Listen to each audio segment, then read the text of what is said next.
Ayan, bumalik na ang isang dyan sa loob. Uy, ang cute naman. Gawa na kasi ang scratch post niya, oh. Hindi na par-par. Oh. Hindi na par-par ang kanyang scratch post. Galing naman. Tulog sa loob. Ayan si Kisa, nasa loob ng butas. Isyang. Gusto niya ng pahinga, wag niyong guluhin.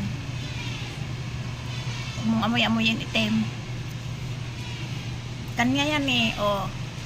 Kanyang scratch post yan eh, oh. Kahit medyo lustered na siya, nagagawan pa ng paraan. Oh, diba? Galing naman. Tulog ang isyang. Mamaya sirain na naman yan eh. Siopaw.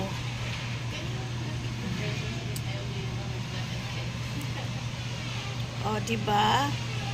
Tuwan-tuwa siya dyan sa butas na yan. Dyan siya lagi. Kesa bibili ng bago, pwede pa namang gamitin. Diba?